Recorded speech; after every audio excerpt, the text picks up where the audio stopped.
Cynthia Hernandez Esparza, who is our bilingual attendance assistant and also tonight's translator. Ms. Hernandez? Cynthia Hernandez Esparza, who is our bilingual attendance assistant. Okay. Is that going to repeat? This is something new for us, so that was interesting. So we have, if you would like to explain this also, Ms. Hernandez, this is for our interpretation. And you can also view or listen to the meeting via YouTube. This is live streaming at the moment, and then it will also be downloaded as a recorded video that we will upload to our both our Kendall and our Harmon website. Okay. So I believe Ms. Hernandez is now translating to our parents that need that support and for interpretation. So hopefully all of you are still able to hear me if you would like to stay in the English mode.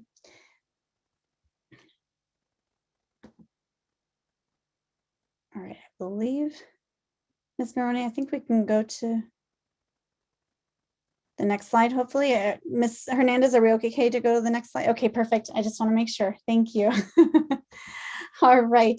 So the next slide, this is during our presentation, we definitely want to make sure that your needs are being met and that you're probably going to have questions. You probably will get questions that will come to you after our meeting, and we understand that.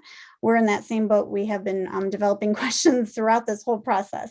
So during the presentation, please, if you have any questions, type them in the chat box. Mrs. Maroney and I will both be capturing them on our town hall notes, excuse me, and we will also post that information too for anybody who was unable to attend this meeting tonight. And we will address them at the end, and there will also be another opportunity for you to ask questions to the district too. All right, so our objective for this evening is to keep you informed, to make sure that you understand, that you understand, whoops, I apologize. I think we went one ahead. Ms. Maroney, I apologize. There we go. All right, so our modified school procedures, we are going to keep you informed of what it will be like when we return in person. And this is also a precursor for our summer camp. So you understand what summer camp is going to be a great way for us to transition back to in-person learning. And then full instruction will begin in August. So we will discuss student arrival and screening, what recess transitions will look like, breakfast and lunch procedures, dismissal, restroom and hand washing procedures, symptomatic individuals, what to expect, student common areas, classroom materials, visitors and volunteers, students with special needs. Sorry, Miss Cynthia, I was going a little fast on that, I apologize. And our virtual academy information. So we will be talking about those modified school procedures throughout our presentation, and you'll also have a chance to ask any questions at the end. So our objective for tonight's presentation is to share how San Bernardino City Unified School District and Kendall and Harmon schools will return to in-person instruction in a safe, productive learning environment for our scholars for the 2021-22 school year. And it is an honor and privilege to say that we are returning to in-person instruction to help all of our scholars and our wonderful families, you who are out there right now in our audience. Thank you. So the California Department of Education, Health Department, or CDPH, and SBCUSD will be opening. SBCUSD will be opening in full days, 5 days a week. So full day instruction, 5 days a week, with an option for a virtual academy for any family that chooses, who chooses to have that option. The current legislation, SB 98, will sunset. That means it will expire on June 30th, 2021. Therefore, the hybrid schooling will no longer be an option. We will be full in-person 5 days a week. And so you'll see the current trends. If the current trends and best practices continue, the next school year will begin in our normal setting, but with a couple modifications that we will discuss this evening.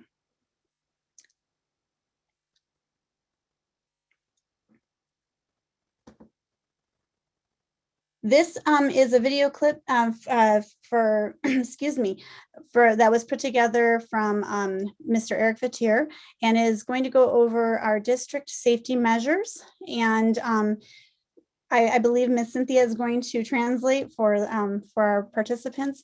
So we will take a moment to review all the measures that have put into place.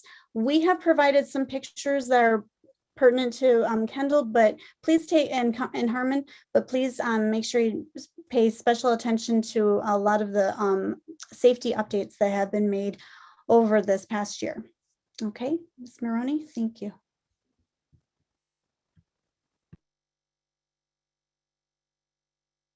Take a moment to remind you of the safety measures that we discussed in our last town hall meeting and that will be in place.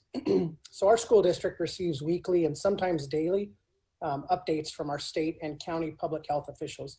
I myself am on conference calls with our county Department of Public Health at least 5 times a week, getting routine updates from them and from the state of California. So we have a good handle on the things that are coming. These are some of the basic safety measures that we've all learned as the primary means of keeping each other safe through the pandemic. So what you'll experience is a pre-arrival self-evaluation. We're going to ask that you check your kids before you send them to school. We do that in our household, make sure everybody's feeling well. And if they're not feeling well, report that to the school.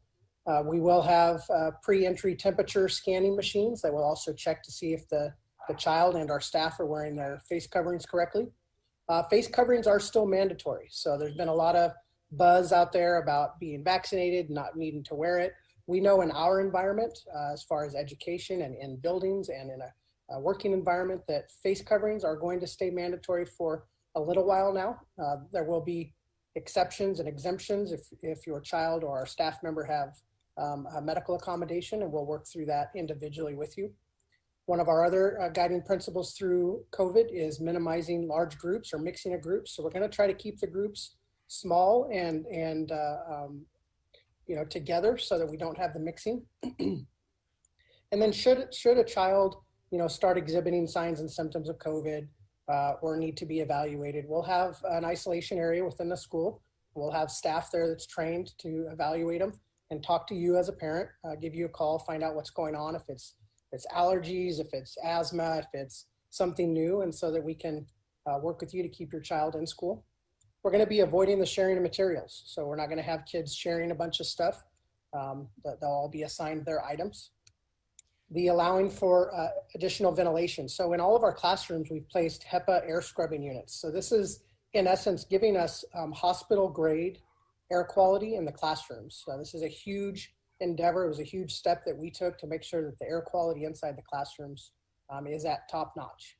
And then we will have available for use hand sanitizer, and we'll be encouraging the kids to wash their hands more frequently than we did in years past.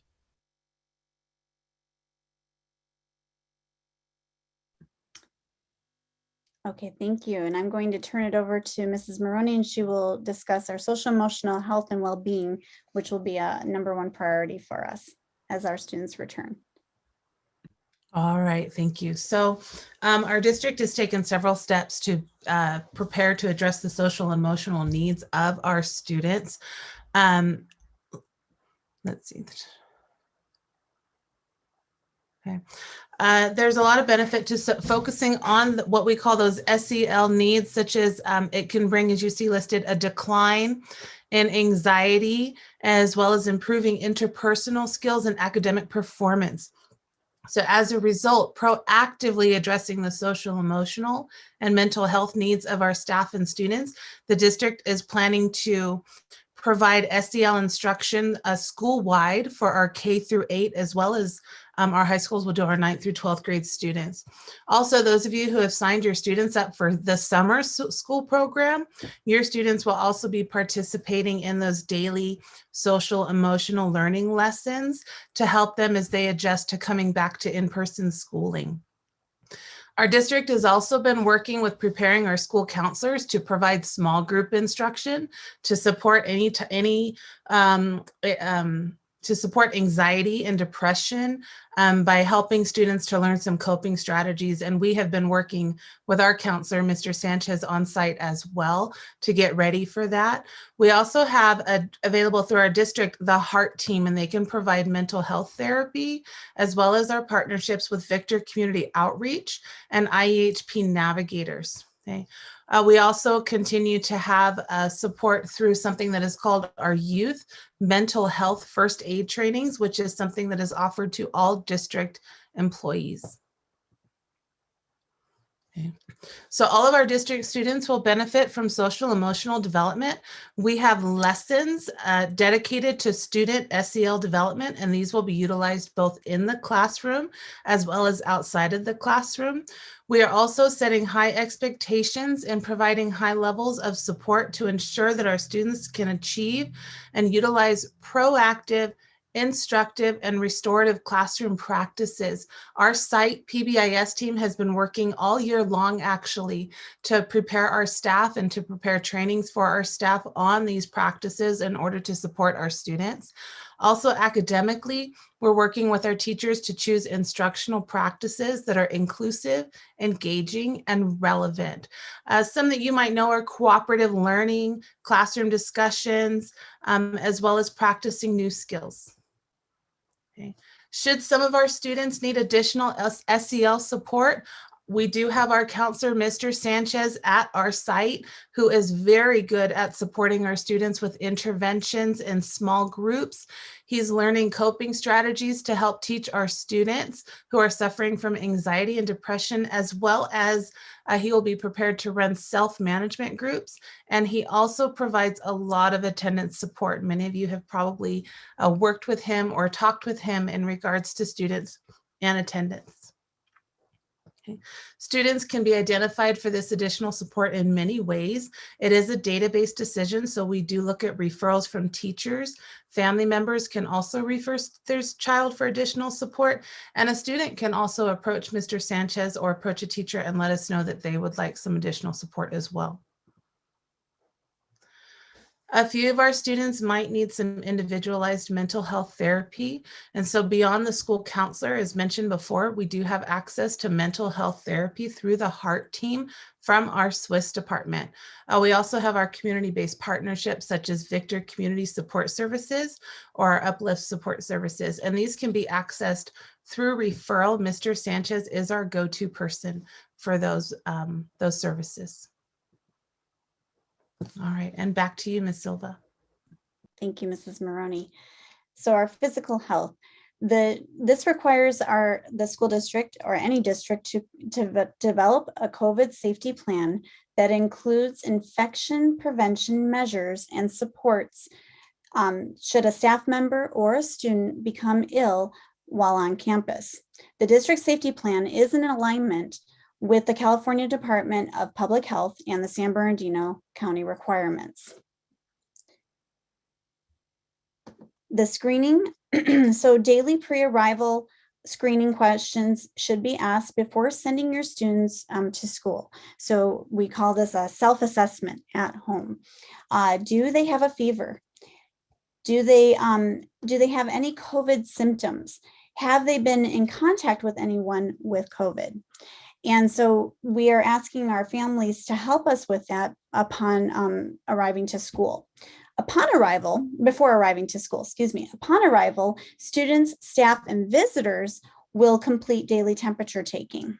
And you'll see in the middle picture, we actually have a picture on one of our slides to show what those actually look like, but we also have handheld temperature thermometers as well. Infection prevention measures such as mask wearing, Hand washing and physical distancing will be put into place to hopefully keep all of our staff and students, and of course, the families at home safe. Our health measures, sorry. Additionally, all sites have a COVID liaison, and this person will be responsible for daily screenings and temperature checks. They will also be responsible for contact tracing of COVID infections as needed. They will facilitate COVID testing as needed and required, and then also supervise potentially COVID positive students in the isolation room. And we'll, we don't have an actual picture of the room, but I have a picture of the door of what that will look like. Students that develop symptoms at school will be sent to the health office for support. If they have COVID symptoms, they will be supervised by the COVID site support liaison. They will be isolated away from other students and staff, and then they will be sent home quickly upon reaching the content. So it's very important that our families maintain updated current emergency contact information so we can get a hold of them. 6 students should get tested for COVID and be quarantined at home. Students may return to school when there's no fever or abnormal temperature for a minimum of 3 days with no use of fever reducing medicines, Tylenol, Advil. Improvement in any respiratory symptoms, a minimum of 7 days since symptoms were initiated.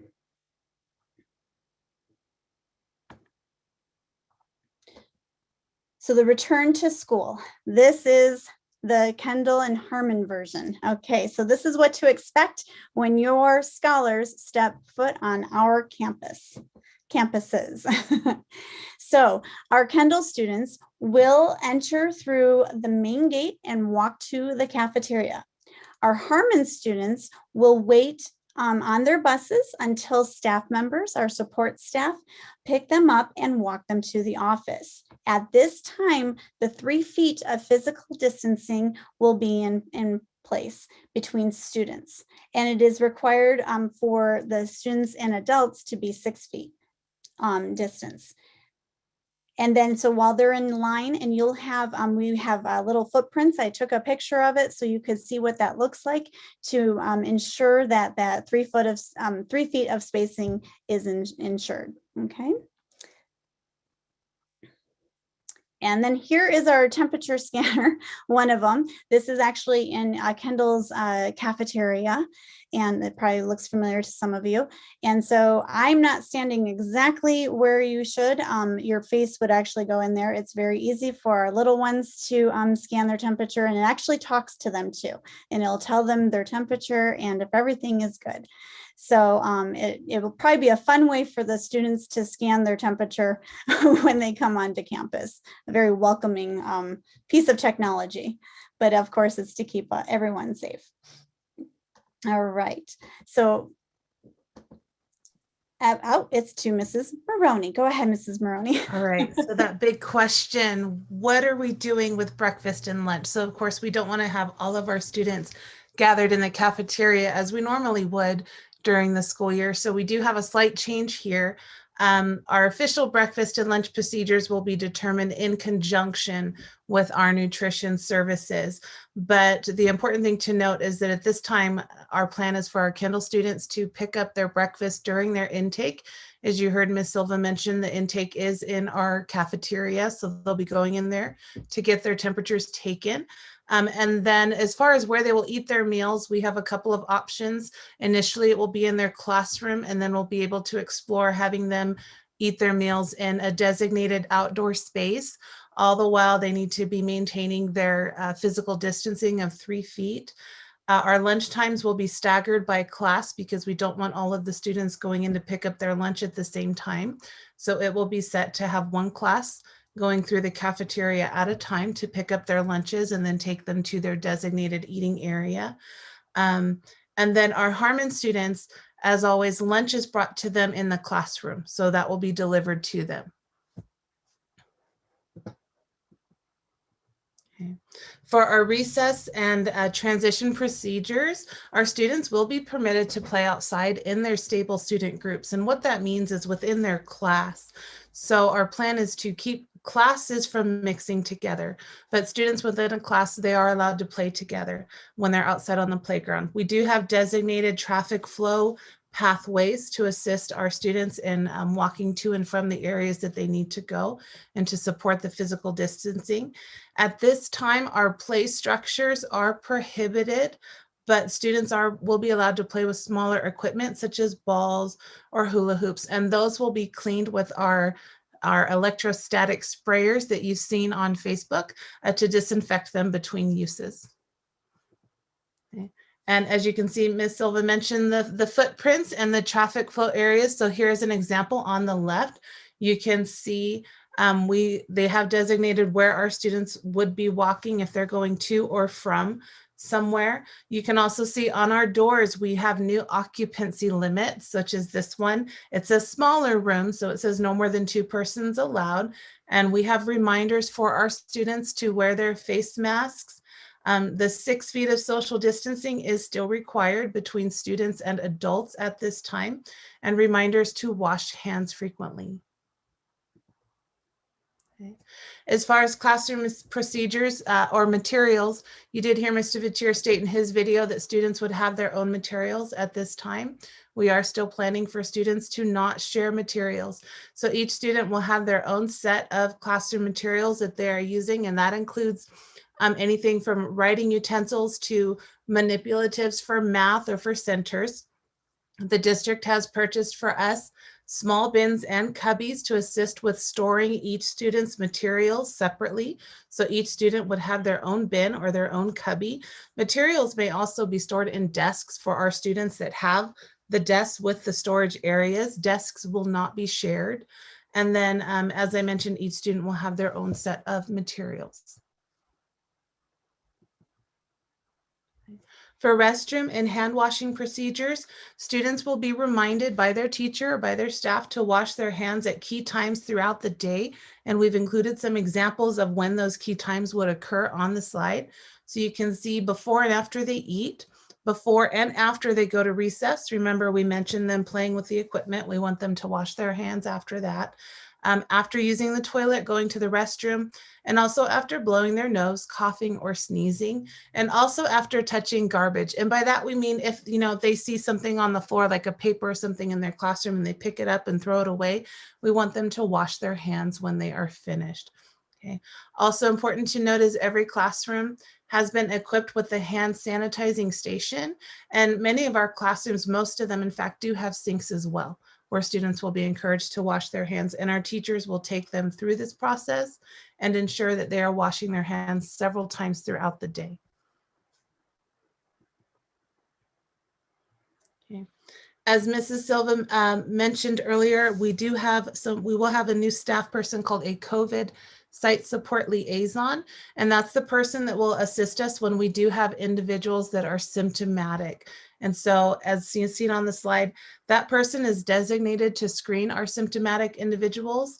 The teacher's job or the staff member will notify this person when a student is exhibiting symptoms, and the student will be taken at this time to the health office for screening.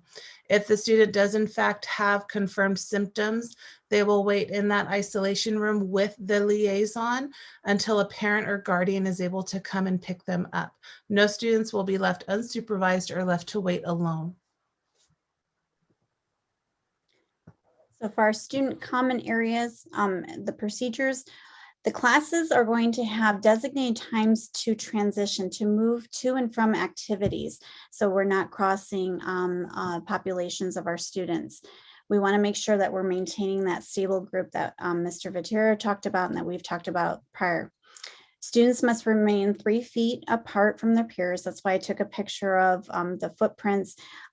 They're throughout the campus, but we're also going to help our students monitor that distance, physical distancing. Adults will maintain, maintain 6 feet of distance from the students that is in the classroom and also outside as well.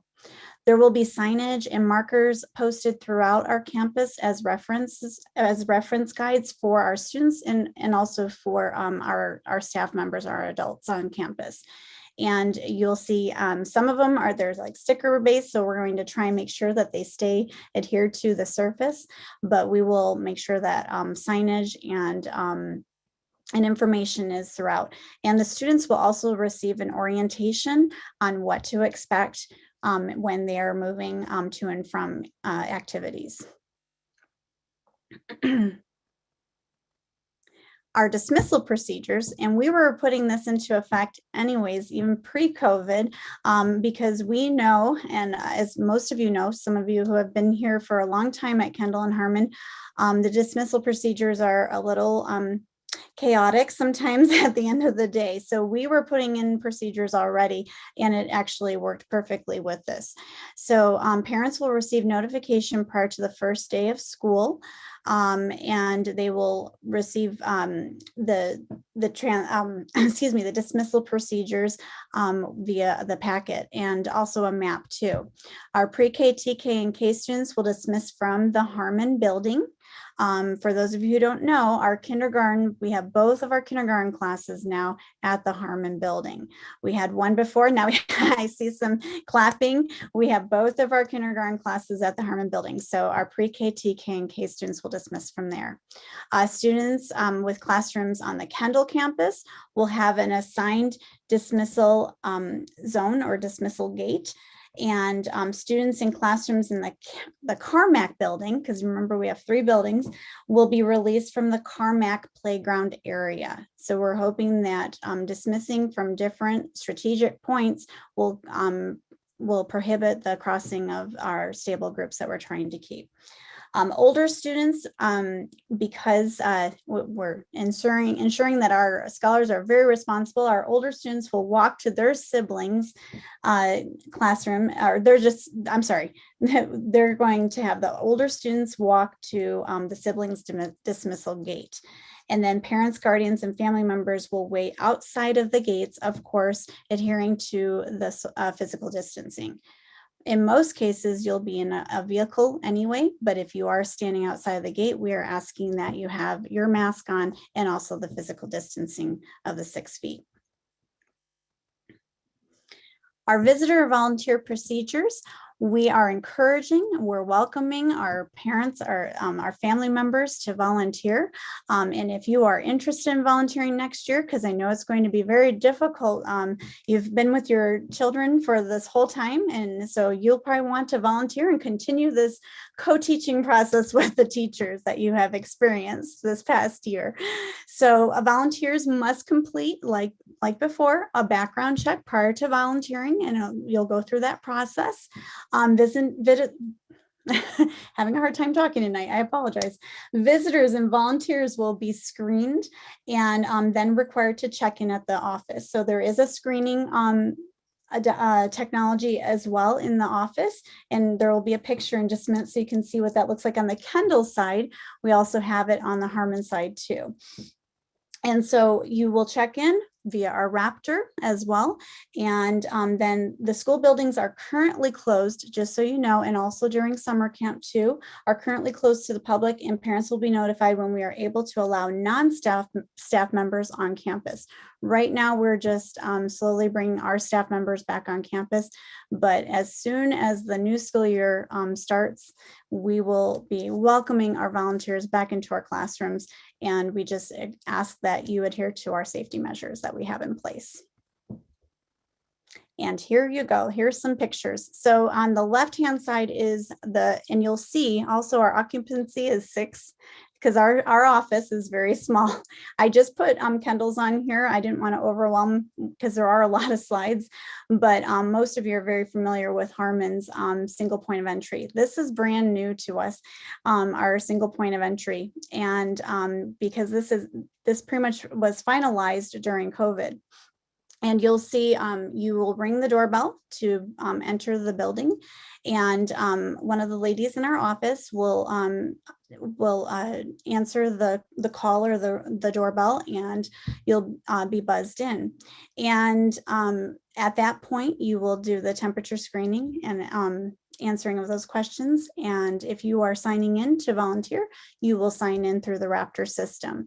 Most of you who have attended Kendall and Harmon are very familiar with this procedure already. The middle picture shows exactly, this is our receptionist desk, also known as our bilingual clerk, Miss Maria Ramirez.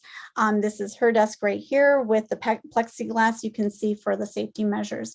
Same thing will be at Harmon and also at Carmack. And the picture on the right shows, it is a reminder to our families that beyond this point, unless you're an approved volunteer, this is for staff and students only.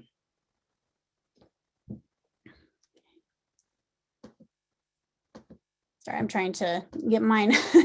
So we have, as you know, our campus is huge. We have 3 buildings, and we are blessed with so many different programs, including our inclusion and our special education, general education programs on our campus. So I know a lot of you are probably asking, what about my child with special needs? What are some of the supports? What are some modifications, expectations for next year? So our schools and teachers will establish and promote a culture of hand hygiene, just like what Mrs. Maroney was saying before, hand washing, hand sanitizing. We were doing this already before with our classrooms, but it will be instituted even more. The use of shared equipment will be limited, okay? Our staff will be equipped with the proper professional protective equipment to make sure that they're keeping themselves safe. And students with disabilities must not be excluded from educational environments if their disability prevents them from wearing a face covering. So we are going to protect our staff because we know that some of our students, it will be too difficult. It could be health-wise, or it could also be sensory-wise for them to maintain or to keep that mask on. In-person speech and our RSP programs to provide those services. They will provide students with the appropriate face shields and or mask, PPE, and a cleaning in between sessions. Because as you know, our students are throughout all the classrooms. So we will make sure that we are instituting the hand washing, sanitizing of our areas as we're working with the students, and just making sure that we are keeping those stable groups, but also when those stable groups are crossing, that we are maintaining that safety for all involved.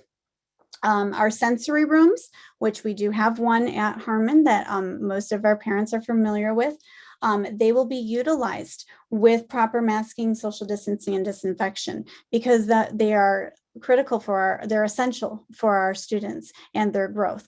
So we will make sure that once the sensory room is used, it will be properly sanitized with electrostatic sprayer that we talked about earlier. Sorry. And sorry, what about okay, so more, the one-to-one services will be provided based on the individualized determination to maintain their mental and physical health and safety for the purpose of accessing learning. So those one-to-one services that have already been established in the IEP will resume, but again, we will have the proper protocols in place. Parents will have an option to continue IEP meetings via Google or Zoom. We have found that a lot of our meetings, this is very conducive to our parents' busy schedules. So they will be able to resume those IEP meetings via Google and Zoom. We also realized that some of our parent meetings, our committee meetings, our Let's Talk meetings are also conducive to parent schedules by doing it via virtually. So we will be able to continue that next year as well. Based on the recommendations from the California Department of Public Health, our special education class sizes will not change from a typical academic year. Okay, they will not change. They will remain the same.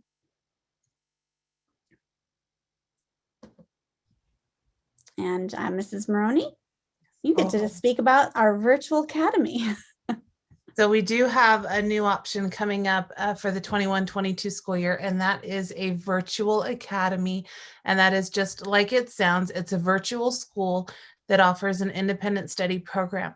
So it's important to note that SB 98, which was the law that allowed us to offer distance learning for the 2021 school year expires on June 30th of this year.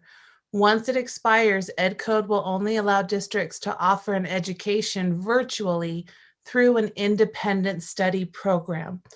So therefore, if you would want your child to participate in the virtual academy, a school transfer request would need to be submitted from the student's current school, so from Kendall, into the virtual academy. It's important to note that if you put your student into the virtual academy, they would no longer be enrolled at Kendall or Harmon. So they would, in essence, not have their spot at our school any longer. If a student transfers into the virtual academy and decides this, and you decide that this learning option is no longer wanted, you would request a transfer back to your previous school. However, it's important to note that a transfer would not be guaranteed because it would be based on available space.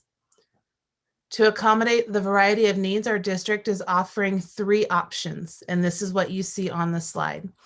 The first is a TK, transitional kinder through 8th grade, teacher-led virtual program that would very much mirror our current distance learning model that your child has been going through this year. Okay. K-12 online virtual learning will offer the Edmentum digital curriculum and will offer the A through G component for high school.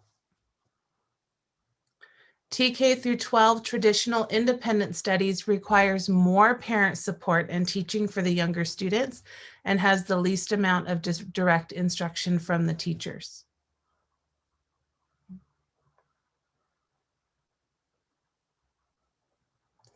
Okay, at this time, it looks like in order for parents to request the virtual academy, that would need to be done through your Aries parent portal account as a request for change of school.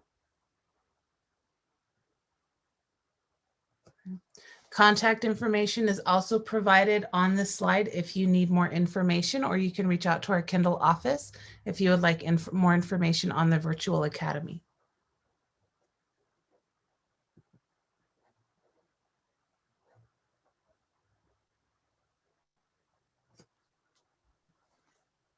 We didn't assign this slide, but I'll take it. Go ahead, and we do have some questions, and that is, we have Miss Walker. I got her. I got her. it. You got it. Okay. If you do have questions, this QR code in this link will actually link you to the district's question form. So therefore, it will ask you what school site and what specific area your question is in. But we will also take questions in our chat now. We had scheduled till 6 o'clock. We have about 20 minutes left that we can address questions. And so if you have a question, we ask that you type it in the chat. That way we can also record it so that we can provide you with those answers in written form after the meeting. And Ms. Maroney, I will go ahead and take Mrs. Wall, and I'm glad she came back because I know she had another meeting. So she has 2 questions that were in the chat. And I have already started on our sheet. If you can copy those questions, because I just did it a little bit verbatim. With all the students being, will all the students be given these instructions on day 1 of class? Yes, this will be a part of our welcoming procedures. You know how we usually go over expectations, class rules, school rules, everything. This will be embedded in that. So that'll be a part of that student orientation, getting them acclimated to the expectations. You know, when are they supposed to transition to and from, you know, library, anywhere, restroom, how we're going to do restroom breaks. So the teachers will be going over these expectations. We'll be going over expectations for lunch, just like we do with our positive behavior intervention supports, our PBIS expectations. We are going to embed our safety procedures as well. Okay, so that is all going to be integrated together, and that will be done the first several weeks of school. But yes, that first day they will get that orientation, Mrs. Wall. Excellent question. And hopefully if I didn't answer it completely, please let me know. If a student is quarantined, this was an excellent question as well, for 7 days, is there a way to get them their classwork? Yes, just like any other situation, if a student were to come down with the flu or any kind of illness that it takes them out of school for a little while, we always make arrangements with the classroom teacher to make the arrangements with the parents to provide that work that they will miss so they can come pick it up from the site. And so we will definitely make sure, because yes, we do not want them to fall behind in the school year because they were absent for any illness, including COVID. So excellent question. All right. All right, the next question, Silva, is from Ms. Rodriguez Requeno, and she is asking, will there be free lunches available? Okay, so this is based, oh, go ahead. I'm sorry, Mrs. Wondering if we can get some clarification from Ms. Rodriguez, because we do have our lunch program for students who are on campus. That's so I'm wondering if this is in reference to the food distributions that they have been doing. That is an excellent question. Mrs. Rodriguez, would you mind unmuting and clarifying your question, please, for us?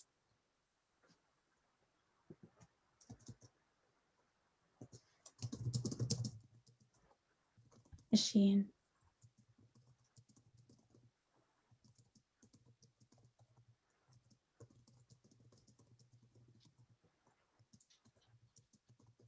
Okay, I'm not hearing from her, so what we'll do is, so the free and reduced lunch program, if like what Mrs. Baroni was just referring to, that is still that is based on the information that the families provide to us. So that is still in place.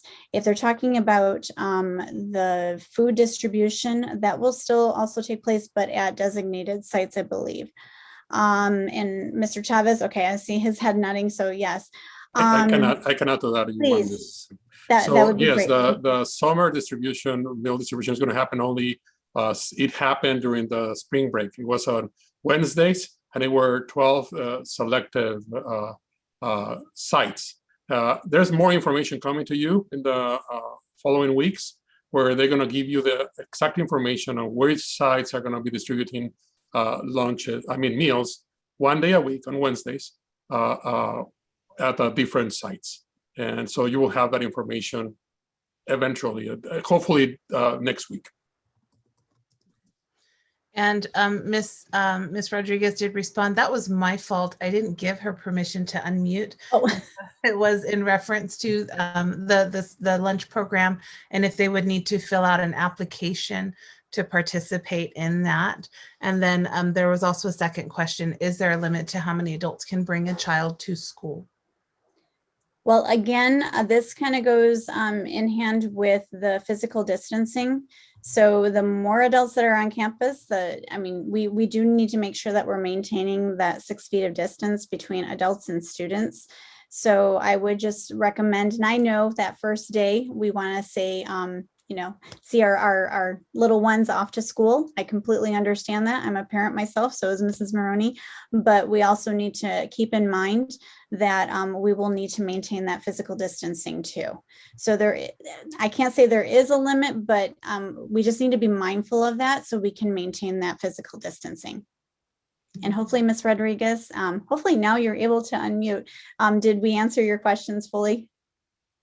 Yes, thank you. You're very welcome. Excellent questions. Thank you.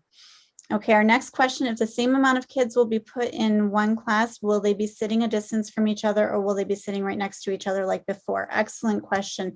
So there will be 3 feet of distance. Now, again, the guidelines may change. We don't know. If our cases continue to decrease and we have this under control with everything being put in place, we may not have to have the 3 feet of distance, but right now what we're doing is we are staging our classrooms with that in mind, following those guidelines and procedures.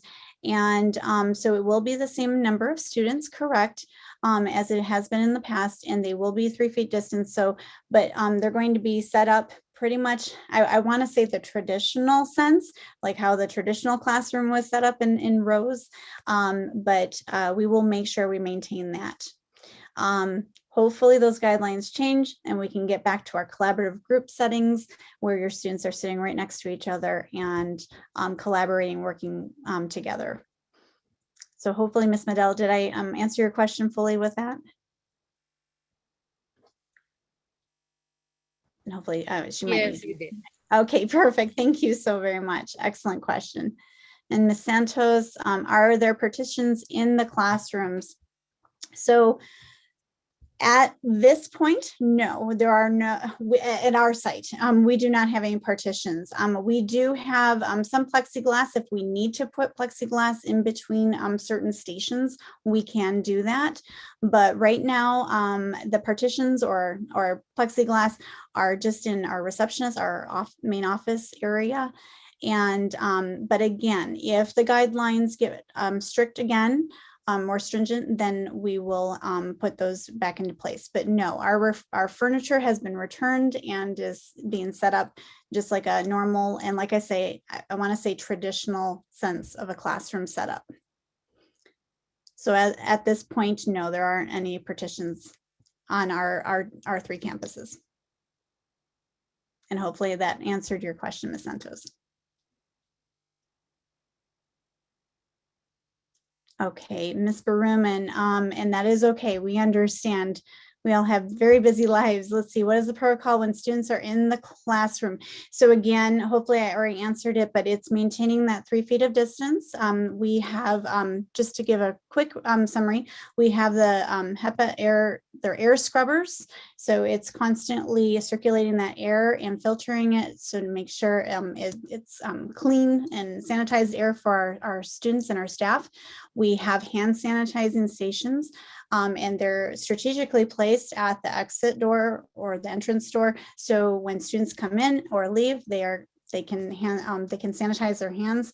As Mrs. Maroney had said earlier, a lot of our classrooms are already equipped with sinks, so they can also do the frequent hand washing. We have 2 hand washing stations, 1 at Harmon and 2 at Kendall, excuse me. And there's also 1 at Carmack as well. And so that will be placed so students can also maintain the hand washing. And how many students are allowed in the classroom? We are back to our regular class size. And the instructional day will remain the same. It'll be a full day of instruction. It will not be like it has been in distance learning.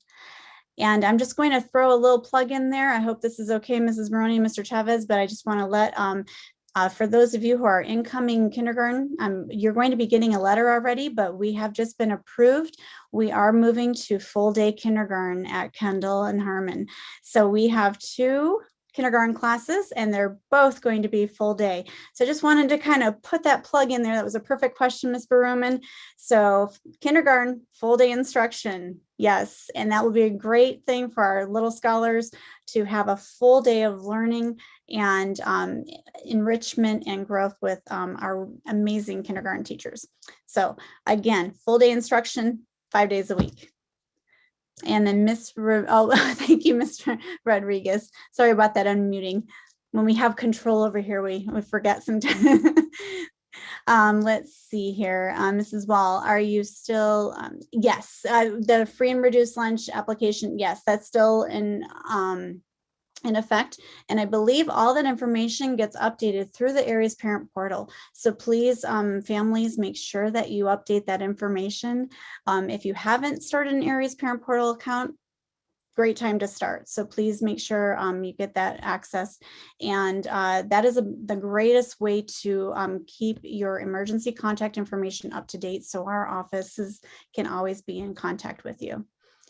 And throw out a quick clarification that the financial data is not for you to apply for free lunch.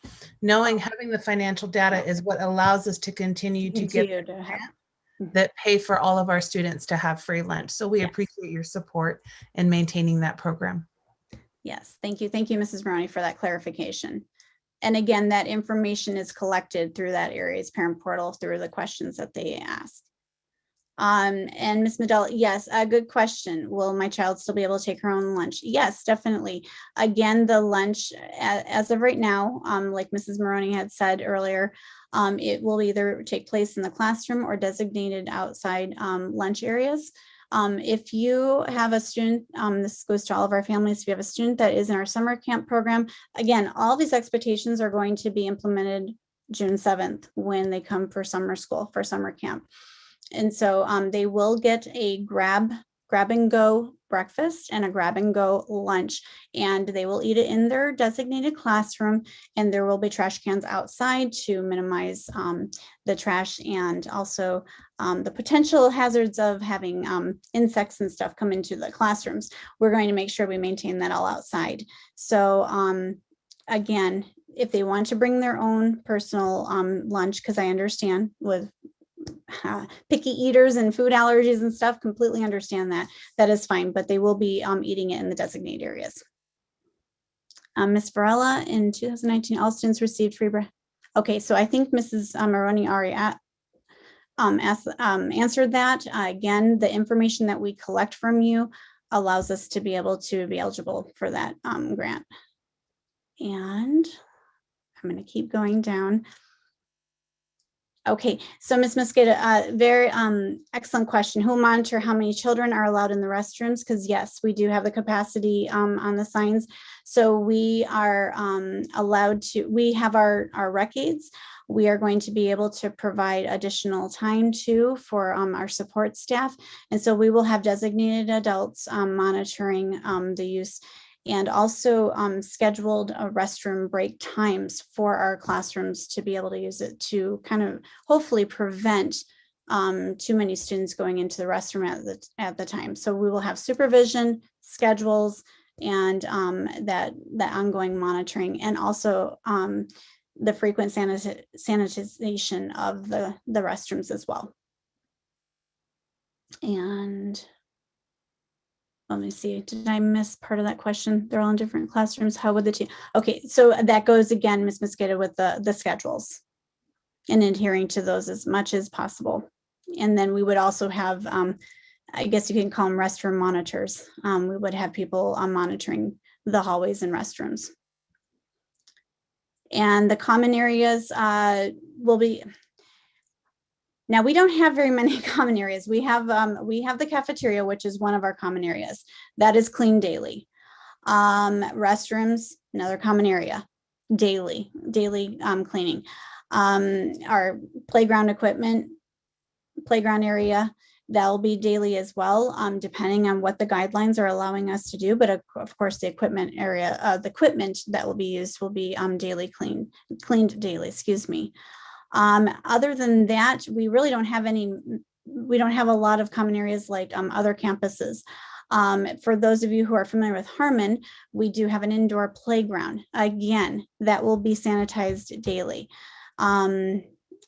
If I'm forgetting anything, Mrs. Maroney, please unmute, but there are tables too, the tables outside, another common area that will be cleaned daily. And that's where those electrostatic sprayers really come into effect. And if student, okay, hopefully I answered that question. We were kind of given a heads up that it takes roughly about 10 minutes to disinfect a classroom with those sprayers that the district has purchased for our custodians. So we will follow the guidelines that are laid out, but also if something were to happen, we do have the capacity to quickly clean an area in between uses if we need to. Mm-hmm. Thank you. If a student gets held out for symptoms for COVID for 7 days per request, but it ends up not being COVID, will it be held against their attendance?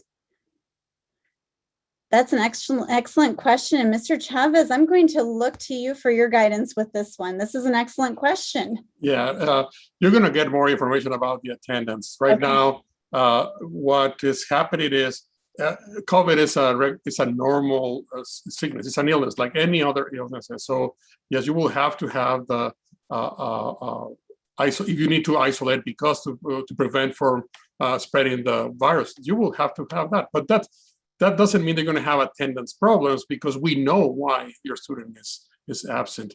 The important part is that you will communicate with the school and they will provide you with materials or any other resources so the student continues learning while he's in isolation.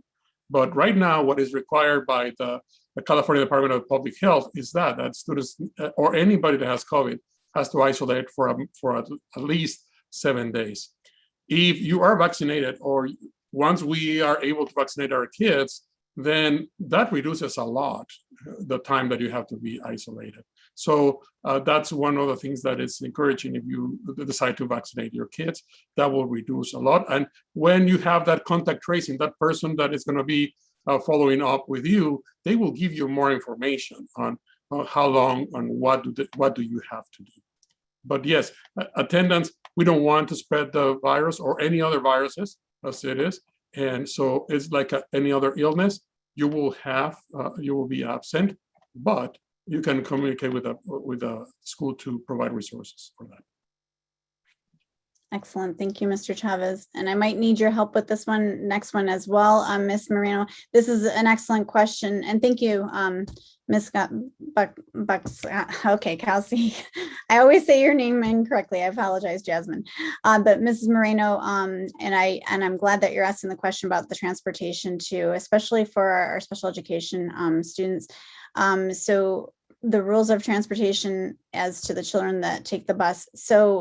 And we have been, I know that the transportation was working with the guidance of how to physically distance the students on the bus, which they would still maintain that distance. And then they also do the sanitation and cleaning process in between the arrival and dismissal of the students, right? Departure of the students and as students come onto the bus. Am I correct with this, Mr. Chavez? That is correct, and they will have all the procedures in place to prevent from the spread. But the most important part is that the same measures, safety measures apply, that where you have to have the self-assessment, where the kids will have to actually know if they have any symptoms or they have fever, then they have to stay home. They are not going to let them in the bus. Right now, the discussion, because Durham is a company that provides the service transportation, it's a discussion if they're going to be able to screen for temperature. At this point, no. At this point, they're going to receive the kids and they come to the school, and then the temperature check will happen. Again, all the guidelines are changing, and unfortunately or fortunately, temperature is not a sign of COVID or anything like that. It is one of the symptoms, but it's not a sign that they have COVID. So the scientists are investigating more how is this temperature check is needed or not. In our sites, we will continue checking the temperature.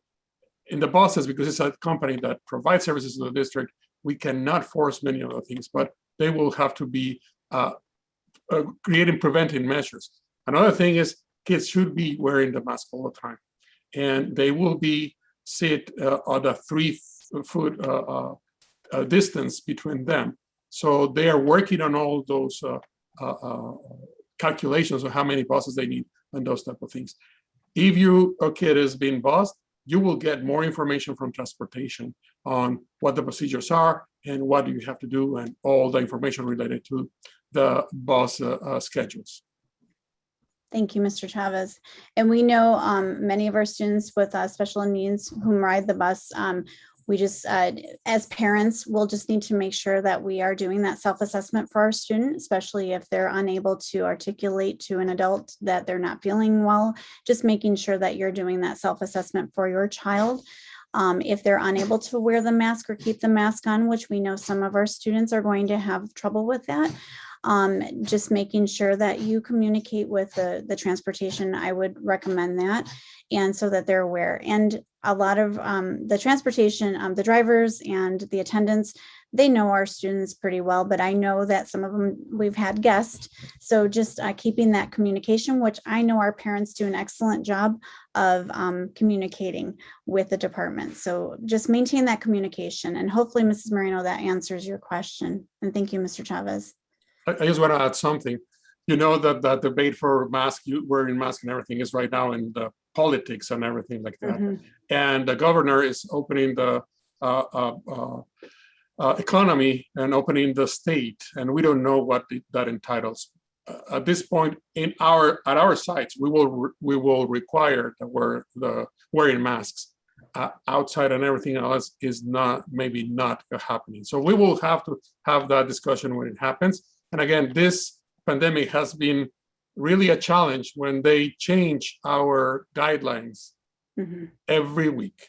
So you will receive more information, and we might have to have more town hall meetings like this ones to get you more information related to what is going to happen. And I was also going to mention, to give a lot of our parents peace of mind, we will be having an orientation just similar to what we did in distance learning at the beginning of this school year. We will have an orientation for parents. So we'll call it another Let's Talk parent orientation. We will have one for our Harmon families and one for our Kendall families. The reason we're doing that is because we want to get everybody ready for that in-person learning. And so we will be having that. You'll get information when it gets closer. But as the guidelines change, we will modify our plans, and we will definitely inform all of our families of those modifications. Thank you, Mr. Chavez. I see there were a couple different questions that were related to the bus. Hopefully those were answered. If not, please let us know in the chat box. Ms. Rodriguez, and I know Miss Cynthia's, we will take down your information and we will help you get back into the Aries parent portal. Miss Cynthia is amazing at that. She can get anybody signed on right away. So I'm sure she will be contacting you soon, but we will make sure we take down that information. Ms. Baruman, excellent question. Will masks be required inside the classroom during learning time? Yes. Yes, they will. And again, we will offer, if a child forgets their mask, we will have masks available for our students and for our staff and for any visitors or volunteers as well. And hopefully that answers your question. The only time that they would really have their mask off is when they're eating their breakfast or lunch. Will start and end times for school remain the same? Yes, they will. And the only exception is kindergarten, because kindergarten is now full day. So yes, they will remain the same. It's start and end time for, not from distance learning, from pre-COVID. And Ms. Moreno, as far as the bus. Okay, and I think I answered that, Ms. Moreno, because I know with some of our students with the sensory needs. Okay, so I believe I answered your question about taking the mask off. The bus driver and the attendant, if you can inform them too when you're talking to them, when you meet them, but also they will be notified by special education department. I know that the department will talk with transportation to number one, to give them that heads up and background information of a lot of our students who may not be able to maintain wearing that mask. So they will be prepared with that information ahead of time. Since the kids will be wearing masks, how will PE work? It'll be difficult to breathe while wearing a mask and exercising, especially if they have asthma or similar issues. Ms. Santos, that's an excellent question. Our PE department is working diligently on their guidelines and what those procedures are going to look like. They will provide more information, and that will also be a part of our student orientation too. I wish I could answer it directly, but I know that they are training our PE teachers right now. Our PE teacher, Miss Britton, is working very closely with Mrs. Maroney and myself to prepare for summer school. And because we will have one live session for each of the grade levels. And so she is getting those expectations and procedures. She's understanding that so she can prepare the activities, the appropriate activities for the students when they're in person. As far as the mask goes, so at this point, I can't really answer that question, but I know if it is a medically related, the student is not required to wear the mask if it is a medical condition and inhibits. So hopefully you're welcome. Hopefully that answers that question. Just let me add something. And can you add, I don't know with the PE, because we're still getting pieced information from that, Mr. Chavez.